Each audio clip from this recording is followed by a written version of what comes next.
Assalamualaikum warahmatullahi wabarakatuh. Perkenalkan, nama saya Juliana SPD, Guru Calon Penggerak Angkatan 11 dari PT Kartanegara.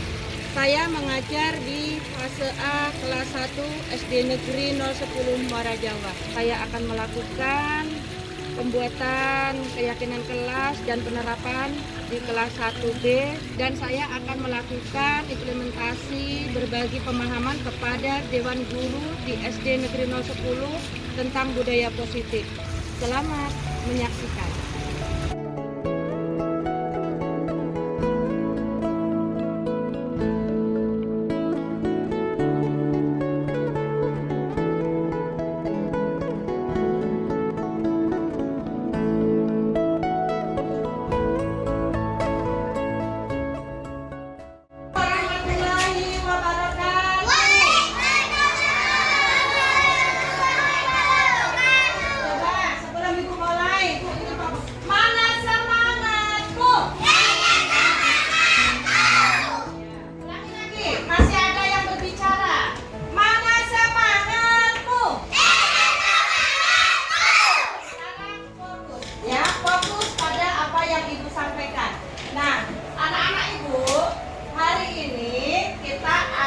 Belajar atau menyusun keyakinan kelas 1B, kelas kita ya, yang nantinya akan kita sepakati bersama-sama, baik kalian maupun ibu guru.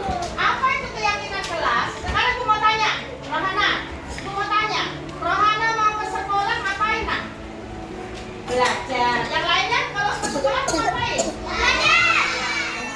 Belajar banyak juga di dalam kelas ya. Sekarang aku mau tanya nih, kalian mau belajar dalam kondisi bagaimana? Kalian mau belajar itu yang bagaimana? Ayo. Baik. Yang baik, kelasnya yang supaya pintar. Kemudian kelasnya yang rapi. Belajarnya menjadi enak. Kita menjadi senang. Coba kalau kelas kita kotor, enak enggak kita belajar? Nah, kalau ada temennya teriak-teriak, enak enggak kita belajar? Terus kalau ada yang tanya nih, sana bertanya, sini bertanya, ibu guru bingung jadinya mau menjawab. Jadi harus kita buat keyakinan kelas supaya kita saling menghormati, supaya kita saling menghargai ya. Kemudian kita bisa disiplin dalam belajar. Kira-kira apa sih yang harus kita lakukan supaya kelas kita ini menjadi enak belajarnya, supaya kita menjadi senang belajarnya ya. Nah, tadi sudah ibu bagi yang kertasnya masing-masing. Nah, kalian maunya kayak apa sih kelas kita ini? Yang bagaimana? Nah, kalian tulis yang di situ, yang di kertas tadi yang sudah bagikan. Kalian tulis ya. Ayo, kalian tuliskan keyakinan apa yang kalian mau sampaikan ke ibu dan teman-teman kalian. Nanti baru kita bahas bersama-sama ya. Baru kita lihatin apa sih yang kalian mau untuk mendukung supaya belajar kita lebih baik, supaya kita lebih enak ya. Silakan ditulis nak, silakan ditulis yang kertasnya yang ibu bagi tadi ya. Ya, tulis saja apa yang kamu mau tulis. Ya, tulis saja yang mana yang kalian mau. Apa kira-kira yang mau kalian tulis? Apa yang kalian kira-kira mau supaya kelas kita ini tetap rapi? Bagaimana? Kalau habis mainan itu harus diapakan? Selesai mainan, diapain? Diapakan? Dirapikan supaya rapi. Kemudian supaya kelasnya bersih, enak, tidak kotor. Bagaimana? Harus apa? Buang sampah di mana? Di tong sampah.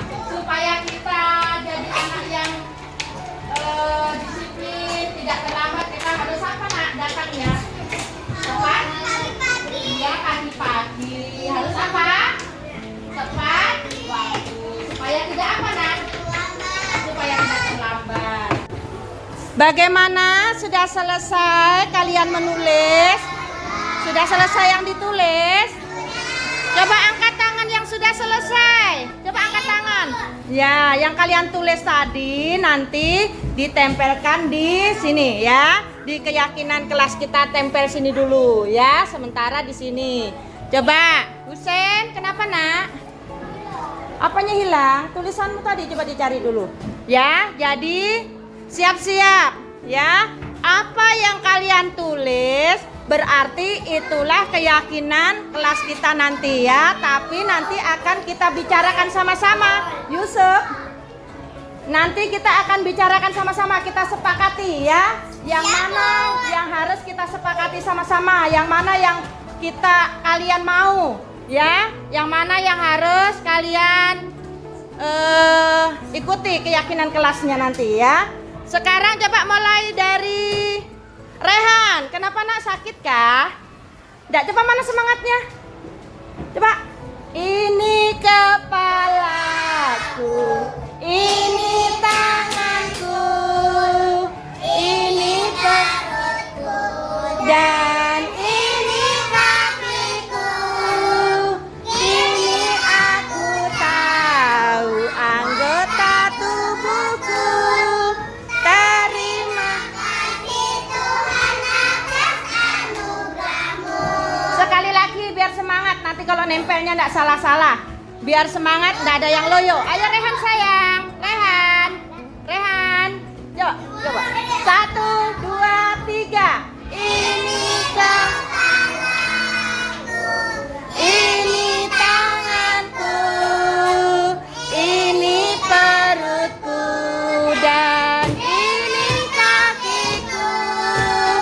Kini aku tahu. Terima kasih Tuhan. Ya, masih semangat? Coba jawab. Mana semangatmu? Oke, berarti masih semangat ya. Sekarang waktunya kita menempel keyakinan kelas yang kalian tulis tadi. Rehan, maju sayang. Rehan maju. Maju nak. Rehan maju, ditempel di sini. Nah, ayo. Ditempel apa yang Rehan tulis. Coba ibu mau bacakan sini coba. Coba Rehan, bisa dibaca apa itu? Coba bacaannya apa? Salam jika masuk kelas. Oh, mengucapkan salam jika masuk kelas. Saya silakan nak tempel di atas. Ya. Coba nih. Ya. Terima kasih. Sekarang Wilbert. Ayo Wilbert. Nah, taruh nak. Coba. Apa yang dibaca ini? Iya, sini. Oh, berbicara yang sopan. Apa bacaannya tuh? Apa nak? Berbicara yang sopan. Coba tempel nak, tempel di situ. Ya, di atasnya ya, berjejer situ.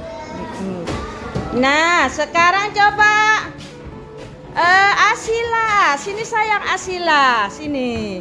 Coba Asila mau tulis apa sini nak? Coba. Asila sini. Sini nak, coba ibu liatin. Mana nak tulisannya? Oh, membawa buku. Ya, bacanya apa? Apa nak? Membawa buku. Jadi Sila kalau sekolah harus apa nak tadi? Membawa buku. Buat apa? Belajar. Ayo sudah tempel nak, tempel. Ya, coba si Akifa. Ayo Akifa. Akifa apa nak yang ditulis? Coba ibu lihat betul apa enggak dengan bacaannya? Oh betul, tidak boleh terlambat. Akifa Naila. Ya silahkan ditempel nak. Silahkan ditempel. Ya.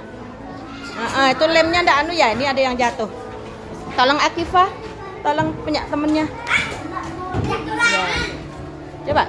Itu tadi lemnya habis ya. Ya. Ya dah. Terus punya Akifa. Coba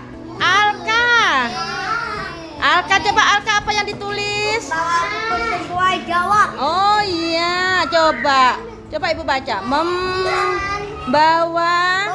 buku sesuai jawab. jadwal. Oh sesuai jadwal. Jadi giliran lagi ya, giliran lagi kita ya. Siapa yang belum tadi?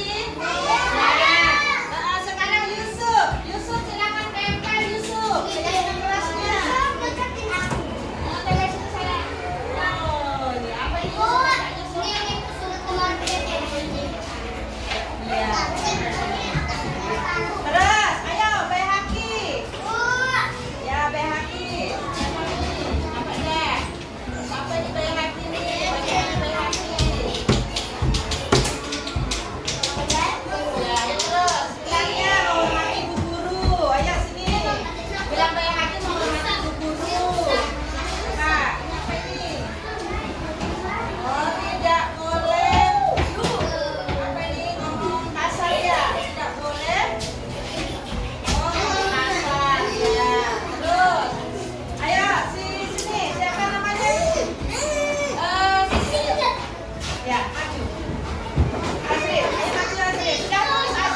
guru, mana ibu gurunya?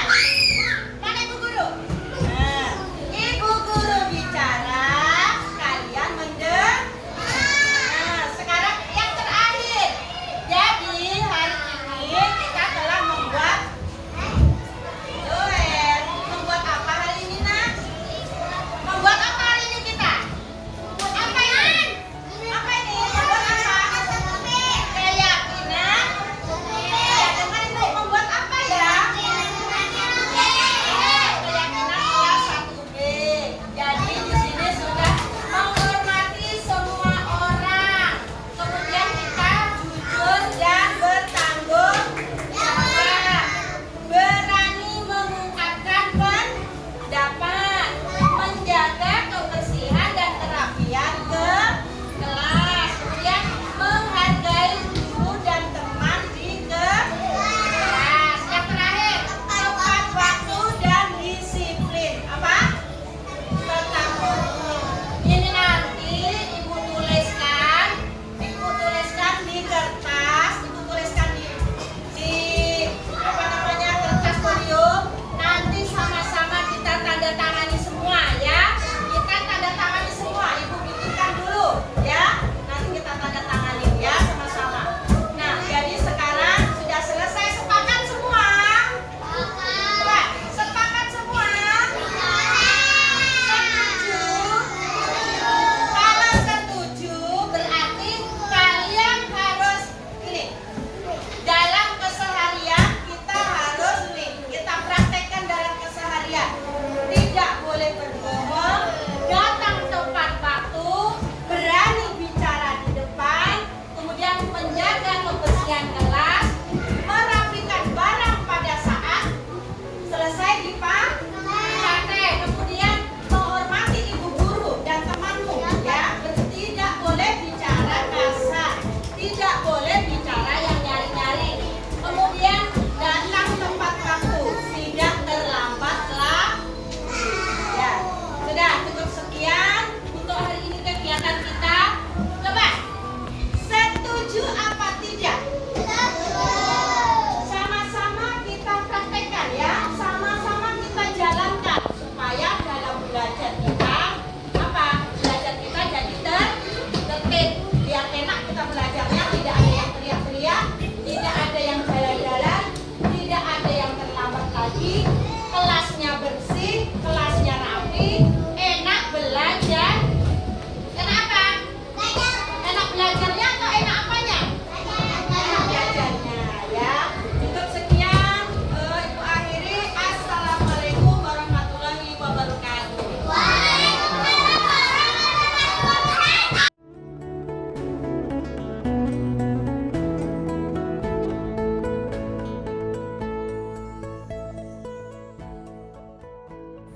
Assalamualaikum warahmatullahi wabarakatuh. Perkenalkan, nama saya Altaf. Saya kelas 1B. Saya dan teman saya senang sekali diajak Bu Yuli membuat keyakinan kelas agar kami semuanya senang, aman, dan tertib dalam belajar. Wassalamualaikum warahmatullahi wabarakatuh.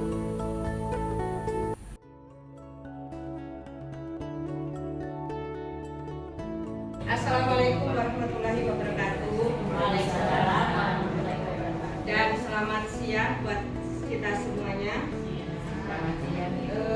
Terima kasih pada hari ini saya ingin menyampaikan aksi nyata saya, yaitu pemaparan tentang budaya positif di sekolah kita, yaitu di SDN 010 Barajawa. Saya ucapkan juga terima kasih atas kehadirannya dan kerjasamanya untuk mengikuti acara saya ini, yaitu pemaparan tentang budaya positif untuk melengkapi aksi nyata saya. Saya akan memaparkan tentang budaya positif.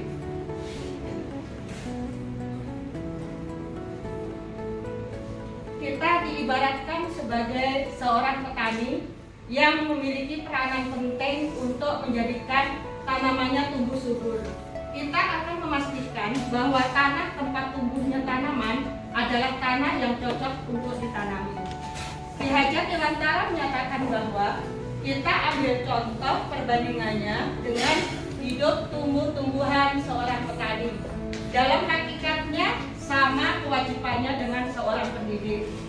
Yang menanam padi misalnya hanya dapat menuntun tumbuhnya padi.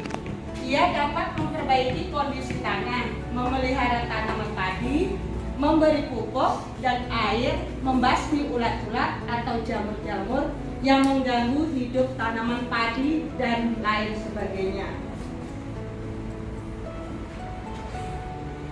Budaya positif di sekolah adalah nilai-nilai, keyakinan-keyakinan, dan kebiasaan-kebiasaan di sekolah yang berpihak pada murid agar murid dapat berkembang menjadi pribadi yang kritis, penuh hormat, dan bertanggung jawab.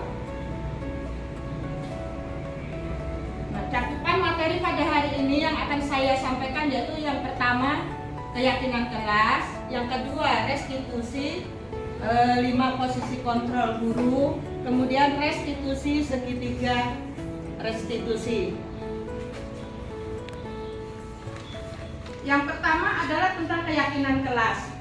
Kenapa saya ambil yaitu materi keyakinan kelas? Karena di dalam keyakinan kelas itu akan ada kebajikan-kebajikan atau nilai-nilai yang akan disepakati oleh guru dan siswa yang ada di dalam kelas tersebut untuk membentuk karakter atau budaya positif yang akan kita kita budayakan di sekolah kita melalui keyakinan kelas. Keyakinan ini yaitu nilai-nilai kebajikan universal yang disepakati secara tersirat dan tersurat, lepas dari latar belakang suku, negara, bahasa maupun agama. Contoh kebajikan universal umum bagi siswa ini dalam keyakinan kelas ini yaitu ada toleransi, rasa hormat, integritas, mandiri, menghargai, antusias, empati, keingintahuan, kreativitas, kerjasama, percaya diri, komitmen, jujur, disiplin, dan lain-lainnya. Ini contoh ibaratnya nanti kalau untuk membuat keyakinan kelas, nilai-nilai kebajikan yang mana yang akan kita pakai. Tetapi kalau untuk keyakinan kelas jangan terlalu banyak dulu karena itu untuk pembiasaan anak, ibaratnya yang mana yang harus didulukan. Kita lihat kondisi di kelasnya masing-masing karena tidak sama kondisi kelas 1 dengan kelas 2, kelas 2 dengan kelas 3 tidak sama. Pembentukan keyakinan sekolah kelas. Nah, ini nanti kita bisa pakai atau kita praktekkan di dalam kelas kita masing-masing untuk membentuk keyakinan kelas, yaitu keyakinan kelas ini bersifat lebih abstrak daripada peraturan yang lebih rinci dan konkret. Keyakinan kelas dapat berupa pernyataan-pernyataan universal. Pernyataan keyakinan kelas senantiasa dibuat dalam bentuk positif. Keyakinan kelas hendaknya tidak terlalu banyak sehingga mudah diingat dan dipahami oleh semua warga kelas. Keyakinan kelas sebaiknya sesuatu yang dapat diterapkan di lingkungan tersebut, yaitu di lingkungan kita masing-masing sesuai kondisinya tadi. Kemudian semua warga kelas hendaknya ikut berkontribusi dalam pembuatan keyakinan kelas lewat kegiatan tukar pendapat. Jadi untuk membuat keyakinan kelas tidak boleh gurunya yang menentukan, tetapi harus bekerja sama dengan anak murid kita. Apa yang akan kita pakai, keyakinan apa yang akan kita munculkan dalam keyakinan kelas itu yang kita sepakati nanti. Kemudian bersedia meninjau kembali keyakinan kelas dari waktu ke waktu. Karena keyakinan kelas ini kan mungkin sudah bagus yang ini, ada perubahan lagi, bisa dirubah kembali, tetapi dengan kesepakatan. Ya. Tidak boleh kita berubah ini yang hapus, tidak boleh. Nah, ini ada simulasi pembuatan keyakinan kelas atau kesepakatan yang kebetulan beliau ini adalah pengajar praktek saya. Jadi bisa kita tonton sebentar ya jaraknya ya.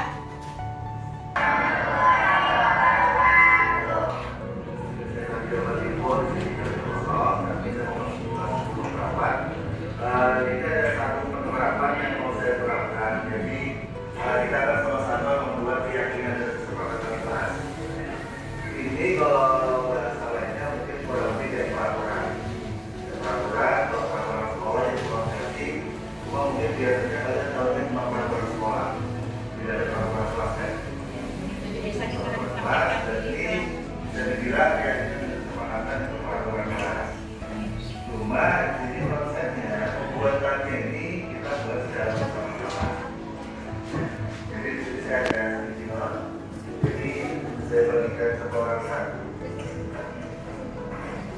juga sekalian menulis satu kalimat sederhana.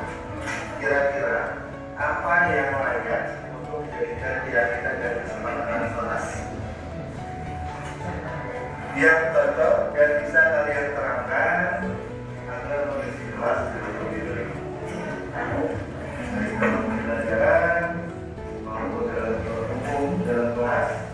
Ya, dan biasanya diisi dengan hal-hal atau ada yang namanya pendidikan universal, pendidikan universal dan masalah ada kaitan masalah kultural dan masalah kedisiplinan, ya, kemudian juga masalah bahasa cara berbicara dan sebagainya. Ya, silakan 1 menit untuk menuliskan. Nanti kita akan mengelompokkan dan kita sepakati apa yang akan dijadikan keyakinan dan kesepakatan kelas. Ini kita buat peraturan di materi Pak, yang Ya, itu saja. Nah, ini adalah contoh hasil keyakinan yang disepakati dalam video tadi. Kesepakatan kelas 11 yaitu di asisten perawatan. Nah, selalu menjaga kebersihan kelas. Sepatu dan kursi berada pada tempatnya dan tersusun rapi. Selalu bekerja sama dan bergotong royong dan meningkatkan disiplin. Mendengarkan jika ada yang berbicara, terutama guru. Ini tidak banyak, kelas SMA aja setingkat SMA ya 4. Jadi tergantung kita, jangan banyak-banyak karena nanti anak sulit mengingatnya dan sulit menerapkan. Ibaratnya kebiasaan ini mudah dibaca tapi sulit kita ya. Kemudian yang kedua materinya yaitu posisi kontrol. Kita sebagai guru harusnya memiliki mengetahui 5 posisi kontrol, yaitu yang pertama sebagai penghukum, kemudian pembuat merasa bersalah sebagai teman, kemudian sebagai pemantau, yang kelima adalah sebagai manajer. Ini posisi kontrol yang harus kita miliki. Tetapi yang mana kira-kira yang akan kita praktekkan sebagai guru? Penghukum ini biasanya kita pakai dalam menghadapi permasalahan anak-anak. Kita lihat. Nah, sebagai penghukum, kita lihat. Itu ciri-cirinya.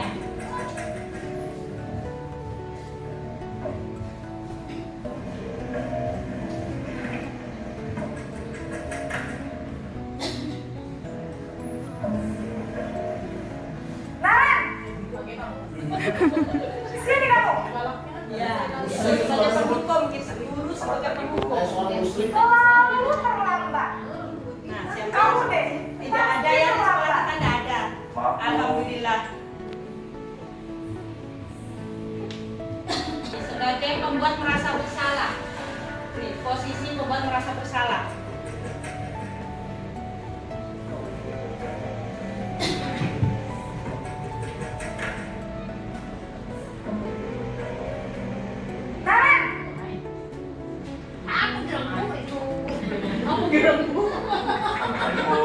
Ya.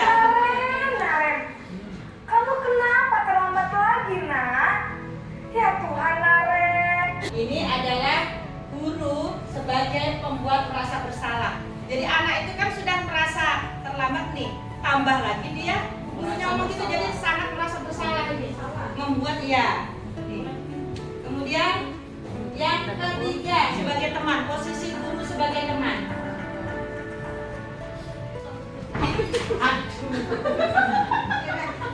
Kaget ketiga kali ya. Wah, sudah jam berapa ini, nak? Terlambat lagi ya, sayang. Iya, Bu. Panggilan pertama ini. Ini yang ketiga ya. Nanti ada yang ketiga saya sebagai teman. Sekarang ini sebagai pemantau. Dari jauh. Ya, jangan kaget ya.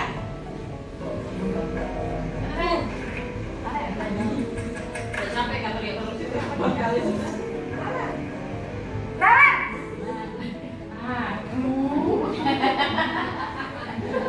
Selamat pagi, Bu. Naren, apa peraturan sekolah kita tentang jam berapa kita harus masuk sekolah, nak? Kita Nah, ini sebagai pemantau. Seperti itu sikapnya.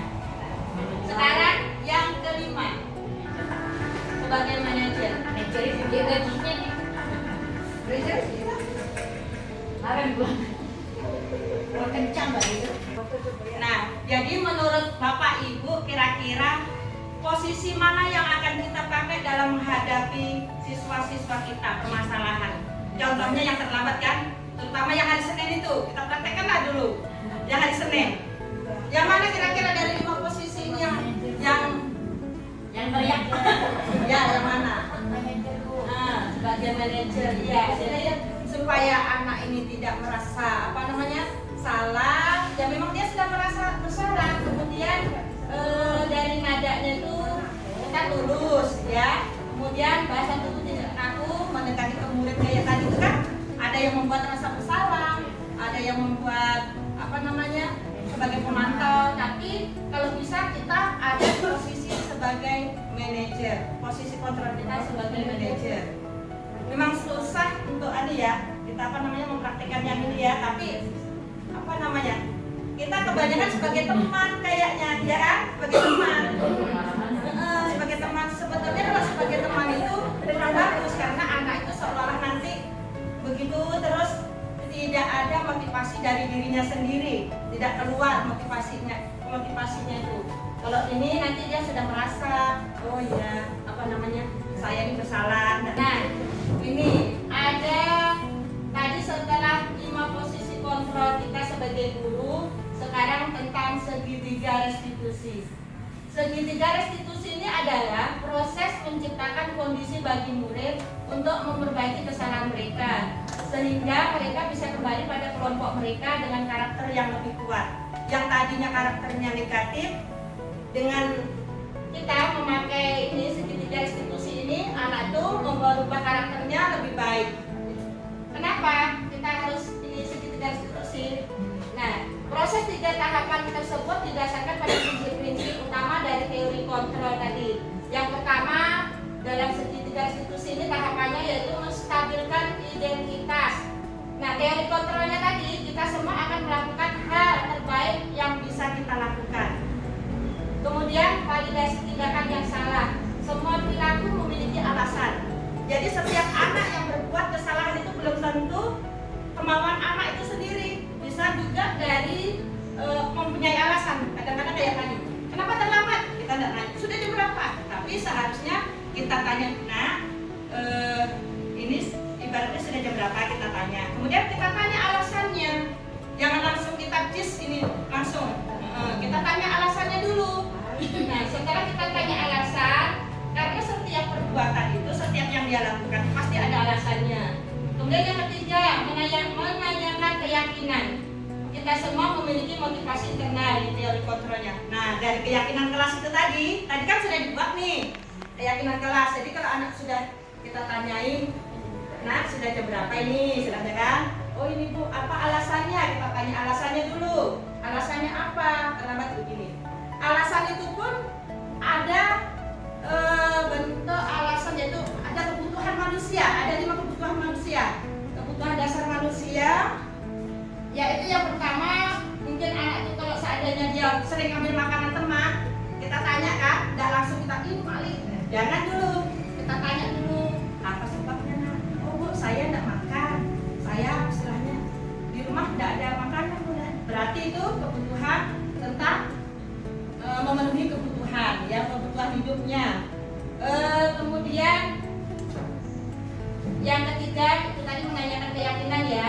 Kalau sudah keyakinan tadi kita buat, apa anak itu kesalahan tadi terlambat ya, contohnya terlambat tadi ya. Jadi kita tanya untuk yang terakhir kan, nah kira-kira perbuatan kamu ini sesuai tidak dengan keyakinan kelas kita? Yang mana kira-kira keyakinan yang mana yang tidak sesuai dengan perbuatan kita? Oh tentang kedisiplinan. Jadi jangan langsung menghukum. Jadi biar anak itu mencari keannya dulu, sesuai keyakinan kemana, keyakinan yang mana yang tidak sesuai dengan sikapnya tadi nih. Karena terlambat dan contohnya tadi itu kan, keyakinan yang mana nak? Oh Bu, datang tepat waktu, disiplinan. Oh iya. Jadi kita tanya, jangan langsung kira-kira nih. Kita kasih solusinya tuh, kita serahkan ke anak dulu. Solusinya menurut kamu apa kira-kira supaya tidak datang ya? Mungkin yang datang terlambat tadi kalau kita tanya biasanya nyalakan alarm. Dia enggak nyalakan kan? Bu, alarmnya lupa pencet ini itu. Seandainya nih ya. Kemudian kita tanya, kenapa nak? Apa? Tadi kan kita tanya tentang penyelesaiannya nih ya, tentang penyelesaian apa? Terus dia menjawab begini, saya akan minta tolong dengan ibu untuk membangkiti saya, ya kan? Itu solusinya. Dia yang ngomong biasanya. Kira-kira apa sih untuk membuat dia ini tidak melakukan hal itu lagi, supaya dia bisa lebih baik lagi dari yang perbuatan hari ini yang terlambat tadi apa? Kita tanyakan ke dia, kira-kira apa yang bisa kamu lakukan. Nah itu untuk dari habis menanyakan keyakinan kelas tadi, apa kira-kira? Jadi dia biasanya punya jawaban. Oh, tadi gara-gara alarmnya kan? Jadi saya akan sebelumnya kita cek alarmnya, minta bantuan orang tua untuk membangunkan. Kalau ada kakak, minta bangun kakaknya. Jadi ada solusinya, ya. Jadi sebetulnya nggak bisa juga kita langsung kayak kita berdiri, apa namanya, nggak ada lagi ya. Kalau dulu nggak jadi masalah. Tapi untuk sekarang nih sesuai zamannya, tidak apa namanya, tidak sesuai dengan keadaannya untuk sekarang ini. Kalau dulu biar dipukul, biar di apa, kita terima aja. Memang paling orang tua kita jangan ulangi lagi, jangan lalu lagi gitu. Nah. Kemudian bisa kita tonton sebentar.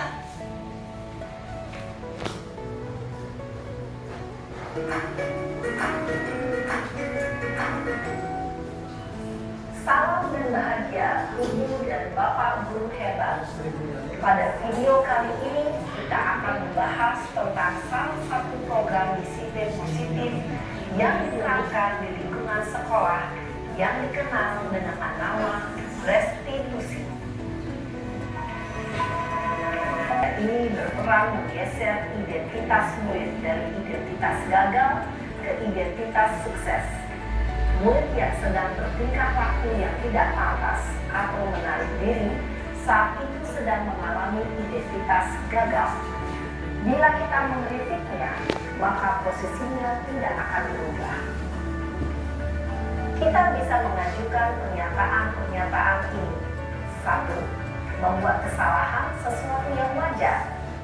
2. Manusia tidak ada yang sempurna. 3. Kita bisa memperbaiki masalah ini. 4. Saya tidak menanyakan kesalahannya. Saya lebih fokus bagaimana memperbaiki masalah ini. 5. Apakah saat ini kamu telah menjadi orang yang baik untuk dirimu sendiri? Pada sisi kedua, validasi tindakan yang salah berlandaskan pada prinsip bahwa setiap perilaku berupaya memenuhi suatu kebutuhan tertentu. Guru yang telah memahami teori kontrol akan bergeser dari pemikiran stimulus respon menjadi proaktif dan mencoba untuk mengenali tujuan dari perilaku murid, mengenali dan mengakui kebutuhan murid ini dapat memperbaiki hubungan dengan murid tersebut. Pernyataan atau pertanyaan bisa disampaikan dengan nada suara tidak menghakimi atau memojokkan, sehingga dapat mengembalikan murid pada posisi positif. 1. Kamu bisa saja bertindak lebih gegabah lagi dari ini. 2. Kamu bukan melakukannya tanpa suatu alasan tertentu. 3. Kamu melakukannya karena mempertahankan sesuatu yang penting bagimu. 4. Mungkin kamu bisa mempelajari suatu perilaku baru yang lebih efektif. Bersediakah kamu mempelajarinya? Selanjutnya, kita akan simak sisi terakhir, yaitu menanyakan keyakinan. Teori kontrol menyatakan bahwa pada dasarnya kita termotivasi secara intrinsik. Pada saat perilaku yang salah telah divalidasi dan identitas sukses telah stabil, maka murid telah siap mengaitkan keyakinan-keyakinannya dengan tindakannya yang salah dan pemikirannya telah bergeser ingin menjadi orang yang dituju. Pertanyaan-pertanyaan ini dapat mengaitkan keyakinan-keyakinan yang dianut murid. Permasalahan diselesaikan dengan tahapan sedemikian distribusi, tergantung permasalahannya. Kalau ringan mungkin langsung seperti yang disampaikan oleh di sini tadi. hari penerapannya. Kalau mungkin agak berat, kita memakai yang tahapan studi 3 restitusi. Jadi kita tidak langsung menghakimi. Kita harus tanya dulu permasalahannya, kemudian alasannya, kemudian bagaimana caranya dia untuk memperbaiki dirinya, keyakinan sesuai keyakinan yang disepakatinya. Jadi anak ini tidak merasa kadang-kadang ada anak tuh yang merasa malu atau jadi kayak sikap percaya dirinya bisa jatuh, bisa mengurangi kepercayaan dirinya. Jadi kalau kita cari solusinya itu kita sama-sama dengan anak ini tadi berkolaborasi atau saling berkomunikasi tadi, jadi anak itu merasa bahwa dirinya oh iya saya bisa juga menyelesaikan permasalahan dengan bantuan ibu bapak gurunya gitu. Jadi ini tadi adalah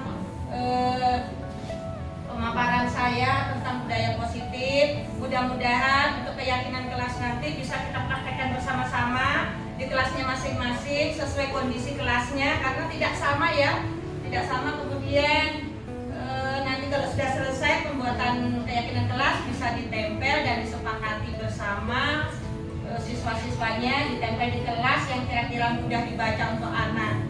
Nah, sekarang yaitu refleksi apa yang kita dapat dari pemaparan hari ini, bisa dituliskan di kertas ini dan ditempel apa yang kita dapat dari ini.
Demikianlah pemaparan saya tentang budaya positif di SD Negeri 10 Marajawa. Atas perhatian dan partisipasinya saya ucapkan terima Kalau ada kurang mohon dimaafkan. Wabillahi taufiq wal hidayah. Assalamualaikum warahmatullahi wabarakatuh dan selamat siang buat kita semuanya.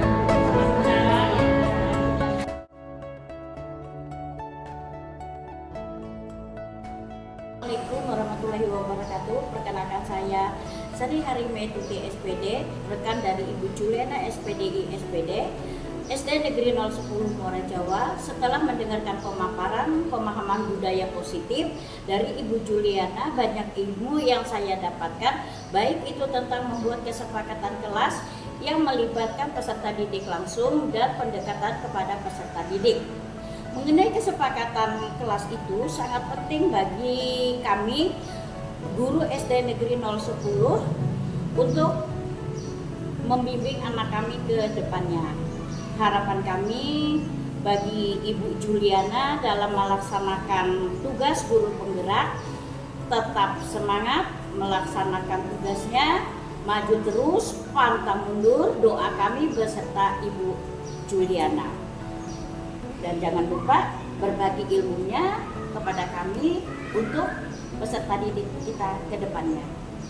Demikian refleksi dari saya. Wassalamualaikum warahmatullahi wabarakatuh.